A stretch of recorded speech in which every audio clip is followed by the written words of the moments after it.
یا خدا پاک وطن کی تو حفاظت فرما، یا خدا پاک وطن کی تو حفاظت۔ حمدی اللہ والصلاة والسلام علی رسول اللہ صلی اللہ تعالی علیہ وسلم۔ حضرات، یہ رمضان المبارک کا مقدس مہینہ جو شروع ہو چکا ہے، اور اس ماہ مبارک کی جو عظمت فضیلتیں آپ کے سامنے بیان کی گئی ہیں، آپ کو اس کے تعلق سے مزید معلومات اس سے پہلے بھی بے شمار بیانات کے ذریعے ہم دے چکے ہیں۔ اس ماہ مبارک کا ادب و احترام کیا ہے؟ اللہ پاک اس ماہ مقدس کی ادب و احترام کے صدقے میں، اس کی عظمت کے صدقے میں، اس کی فضیلت کے صدقے میں گناہ گار بندوں کو بخشتا ہے، ان کے گناہوں کو معاف فرماتا ہے، ان کو جنت الفردوس کا پروانہ ملتا ہے، ان کو بدکاریوں سے محفوظ کرتا ہے۔ جیسا کہ صاحب درۃ الناصحین نے اپنی کتاب درۃ الناصحین کے اندر ایک نصیحت آمیز واقعہ بیان کیا کہ کس طرح جو لوگ رمضان المبارک کے مہینے کا ادب و احترام کرتے ہیں، اس کی عظمت کو سمجھتے ہیں، تو کس طرح ایک غیر مسلم کو ایمان ملتا ہے، اور کس طرح ایک بدکار انسان کو توبہ کی توفیق نصیب ہوتی ہے۔ شہر بخارا کے اندر ایک مجوسی اپنی زندگی گزار رہا ہے۔ ایک دن وہ مجوسی جو بہت زیادہ رمضان المبارک کا ادب و احترام کرتا، رمضان المبارک کے مہینے میں کبھی کھلے عام کھانا نہیں کھاتا، روزہ داروں کے سامنے کبھی پانی نہیں پیتا، ان کو کبھی تکلیف نہیں دیتا، کوئی بھی ایسا کام نہیں کرتا جس کی بنیاد پر کسی روزہ دار کو تکلیف ہو، کسی روزہ دار کا دل دکھے۔ ہمیشہ وہ اس ماہ مقدس کا ادب و احترام کرتا۔ ایک دن اپنے بچے کے ساتھ وہ مسلمانوں کے بازار میں گیا، تو وہاں اس کے بیٹے نے کچھ کھانے کا سامان لیا اور وہیں مسلمانوں کے بازار میں سرے عام کھانا شروع کر دیتا ہے۔ جب اس مجوسی نے یہ دیکھا تو اپنے بچے کے منہ پر ایک تماچا مارا اور نصیحت کی کہ تم کو شرم نہیں آتی ہے کہ مسلمانوں کا بازار ہے، یہ عظمت و برکت والا مہینہ ہے، رمضان المقدس کا مہینہ ہے، تم مسلمانوں کے ہی بازار میں روزہ داروں کے سامنے کھلے عام کھا رہے ہو، سب کے سامنے کھا کر مسلمان روزہ داروں کو تکلیف دے رہے ہو۔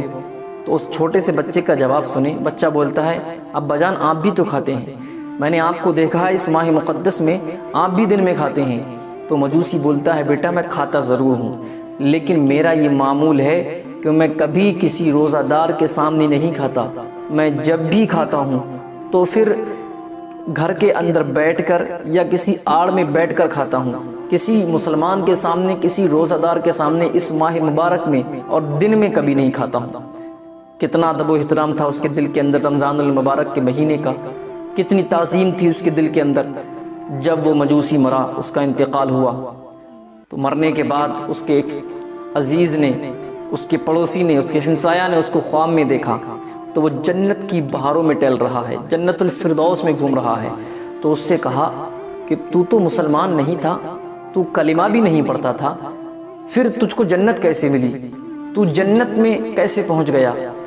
تو مجوسی بولتا ہے، تم ٹھیک کہتے ہو، میں مسلمان نہیں تھا، میں بدکار تھا، میں نبی کا کلمہ بھی نہیں پڑھتا تھا، لیکن میں رمضان المبارک کے مہینے کا بہت ادب و احترام کرتا۔ اس ماہ مقدس کے اندر کبھی دن کے اندر کسی روزہ دار کے سامنے کبھی کھانا نہیں کھایا، کبھی پانی نہیں پیا۔ اگر میرے گھر والوں نے کبھی ایسا کیا تو ان کو اس پر سرزنش کی، ان کو نصیحت کی کہ کبھی کسی روزہ دار کے سامنے اس ماہ مقدس کے اندر مت کھانا۔ یہ میں نے ان کو ادب دیا، یہ تعظیم سکھلائی۔ تو پروردگار کو میرا یہ عمل اتنا پسند آیا، جب میری موت کا وقت قریب آیا، میری وفات کا وقت قریب آیا، میں مرنے کے جب قریب ہوا، تو اس وقت میں نے مرنے کے جب قریب پہنچا، تو مرنے کے قریب پہنچنے کے بعد اللہ رب العالمین نے مجھ کو توبہ کی توفیق دی، پروردگار نے مجھ کو ایمان کی دولت سے مشرف کیا، ایمان کی دولت سے نوازا، مجھ کو ایمان کی دولت مل گئی، جس کی بنیاد پر، جس کی وجہ سے آج تم دیکھ رہے ہو کہ میں جنت الفردوس میں گھوم رہا ہوں۔ مطلب احترام رمضان کے صدقے میں ایک مجوسی اگر رمضان المبارک کے مہینے کا احترام کرے تو اللہ رب العالمین اس کو جنت سے نواز دیتا ہے، اس کو جنت الفردوس سے نوازتا ہے۔ تو پھر اگر ایک مسلمان احترام رمضان کرے، ایک مسلمان اس ماہ مقدس کے اندر عبادت و ریاضت میں اپنے ایام کو گزارے، اپنی راتوں کو گزارے، قیام کے اندر اپنی راتوں کو گزارے، تو پھر اس کا مقام کیا ہوگا۔ اسی طریقے سے صاحب درۃ الناصحین آگے تحریر فرماتے ہیں کہ ایک بدکار انسان، ایک مسلمان پورے سال گناہوں میں ملوث رہنے والا، پورے سال بدکاریوں میں ملوث رہنے والا، پورے سال گناہ گاری ملوث رہنے والا، لیکن جب رمضان کا مہینہ آتا تو غسل کرتا، عمدہ لباس پہنتا، اعلیٰ قسم کی خوشبو کا استعمال کرتا، اور بہترین اچھے طریقے سے تیار ہو کر عمدہ لباس، عمدہ خوشبو کا استعمال کرنے کے بعد مسجد کے اندر جاتا اور پورے رمضان المبارک کے مہینے میں کثرت سے نماز پڑھتا، نوافل کا اہتمام کرتا، دن میں روزہ رکھتا، رات میں قیام کرتا، قرآن کی تلاوت کرتا، ذکر و اذکار کرتا، تسبیح و تحلیل کرتا، لیکن پورے سال بدکاریوں میں مبتلا رہتا، کبھی نماز پڑھی کبھی چھوڑ دی، ہمیشہ گناہ میں ملوث۔ لیکن رمضان کا اس قدر احترام، دل کے اندر اس قدر ادب کہ رمضان کے مہینے میں ذرا سی نیکی نہ چھوٹنے پائے، معمولی سا گناہ نہ ہو جائے۔ تو جب اس کی موت کا وقت قریب آیا تو اس احترام رمضان کے صدقے میں پروردگار نے اس کو توبہ کی توفیق سے نوازا، اس کو توبہ میسر ہوئی اور وہ جنت الفردوس کی بہاریں اس کو نصیب ہوئیں، موت کے بعد جنت الفردوس کے باغات اس کو نصیب ہوئے۔